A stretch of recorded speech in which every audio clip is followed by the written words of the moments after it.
अस्सलाम वालेकुम। Commercial bird और म्यूटेशन लव बर्ड की फील्ड में पैरेलल चलते हैं। कभी कमर्शियल बर्ड की वैल्यू बढ़ जाती है, कभी म्यूटेशंस की। आजकल के दौर में कमर्शियल बर्ड की वैल्यू ज़्यादा है, तो ज़्यादातर लोगों ने कमर्शियल बर्ड को ही पेयर अप किया, सिवाय उन ब्रीडर्स के जो म्यूटेशन पे रेगुलरली काम कर रहे हैं। लेकिन आप ये समझ सकते हैं कि जिस वक्त कमर्शियल बर्ड बहुत ज़्यादा मार्केट में आ जाएंगे तो अपनी प्राइस उनकी इंटैक्ट नहीं रह सकेगी, गिर जाएगी, और उस वक्त दोबारा से आपकी म्यूटेशन एमर्ज होंगी। तो किसी भी एवरी के लिए या ब्रीडर के लिए बहुत ज़रूरी है कि वो दोनों को एक ख़ास बैलेंस के साथ ब्रीड करवाए, ताकि अगर कभी कमर्शियल बर्ड की वैल्यू अच्छी है तो वो उनके पास कमर्शियल बर्ड का अच्छा स्टॉक मौजूद हो, और कभी आपके पास म्यूटेशन की वैल्यू मार्केट में बेहतर हो गई है तो उनके पास वो भी सेलेबल स्टॉक मौजूद हो। इसी तनाजुर में जिस टॉपिक का आज मैंने इंतखाब किया है वो है पेल फेलो के ऊपर, और मेरा आज का जो टॉपिक है वो है most effective commercial pairing for pail fellow. Viewers, जैसे आप जानते हैं कि पेल फेलो एक कमिंग म्यूटेशन है और इसकी वैल्यू आगे आने वाले टाइम में बहुत ज़्यादा होनी है, क्योंकि ये दोनों को कवर करता है। ये कमर्शियल एंटिटी भी है और ये म्यूटेशन में भी शामिल होता है बर्ड।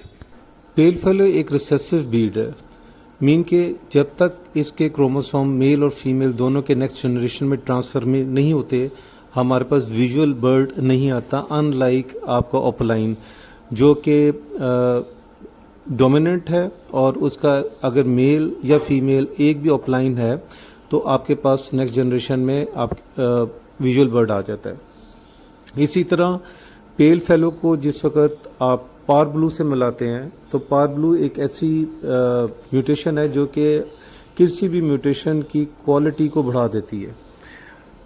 तो पार ब्लू के साथ पेल फेलो का कम्बिनेशन बहुत खूबसूरत है। अब मैंने जिस पेयरिंग का आपके लिए इंतखाब किया है उसमें हमारे पास इससे फ़र्क नहीं पड़ता कि मेल या फीमेल क्या है। पार ब्लू स्प्लिट पेल फेलो का हमारे पास एक बर्ड होना चाहिए और ग्रीन पेल फेलो स्प्लिट ब्लू का एक बर्ड होना चाहिए। ये पेयरिंग बहुत इफेक्टिव पेयरिंग है और इससे आपको 6 किस्म के बच्चे मिलेंगे। इन 6 में से 3 स्प्लिट होंगे और 3 विजुअल होंगे।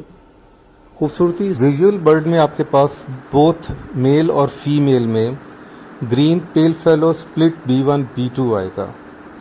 इसी तरह ब्लू या वॉयलेट पेल फेलो आपको मिलेगा और पार ब्लू पेल फेलो मिलेगा।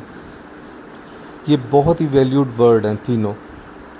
और जबकि आपके पास स्प्लिट में आएंगे तो आपके पास green fisher split B1 B2 split pale fellow.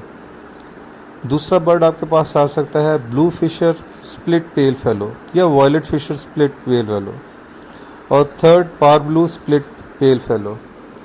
जिस चीज़ को आपने मेक श्योर करना वो ये है कि ये बर्ड जो हैं ये पाइड में या पेस्टल में ना हो, क्योंकि पाइड या पेस्टल पाकिस्तान में पसंद नहीं किया जाता।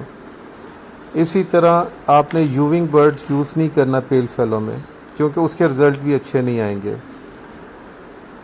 जितने भी बच्चे निकलेंगे वो विदाउट मॉस्किंग होंगे और वो सारे बहुत वैल्यूड होंगे। आखिर में मैं आपको बताता रहूँ कि पेल फेलो एक मुश्किल म्यूटेशन ज़रूर है, लेकिन हम इसको अच्छे तरीके से अगर इसकी केयर करेंगे तो हमें प्रॉब्लम नहीं होगा। मसलन कि आपको सिबलिंग्स को पेयर अप नहीं करना, आप कोशिश करें कि 2 मुख्तलिफ ब्रीडर से बर्ड ख़रीदें।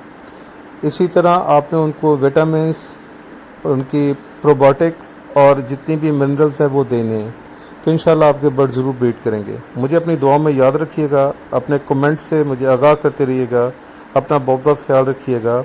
अल्लाह हाफिज़।